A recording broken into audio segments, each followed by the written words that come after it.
भारतामध्ये E passport launch करण्यात आला आहे, त्यामुळे परदेश प्रवास आता सोपा होणार आहे।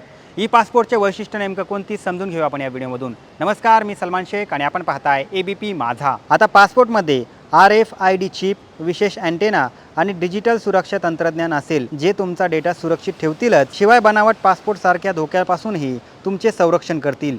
यामुळे आंतरराष्ट्रीय प्रवासादरम्यान तुमची ओळख जलद आणि विश्वासार्ह पटेल। नागपूर, भुवनेश्वर, जम्मू, गोवा, शिमला, रायपूर, अमृतसर, जयपूर, चेन्नई, हैदराबाद, सूरत आणि रांची यासारख्या शहरांमध्ये ई पासपोर्ट जारी करण्यात आलाय। लवकरच ते अधिक राज्ये आणि शहरांमध्ये देखील सुरू केले जाईल। आता ई पासपोर्ट सुविधा आल्यानंतर जुने पासपोर्टचं नेमकं काय होईल ते आपण समजून घेऊया।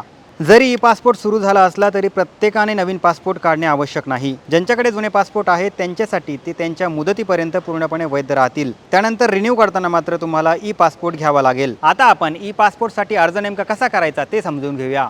नागरिक पूर्वीप्रमाणेच पासपोर्ट सेवा पोर्टलवर अर्ज करू शकतात। त्यांना जवळच्या पासपोर्ट सेवा केंद्र किंवा पोस्ट ऑफिस पासपोर्ट केंद्राला भेट द्यावी लागेल आणि त्याचे बायोमेट्रिक तपशील द्यावे लागतील। ई पासपोर्ट विषयी तुम्हाला काय वाटतं आम्हाला नक्की कळवा आणि जास्तीत जास्त लोकांपर्यंत हा व्हिडिओ शेअर करा आणि पाहत रहा एबीपी माझा।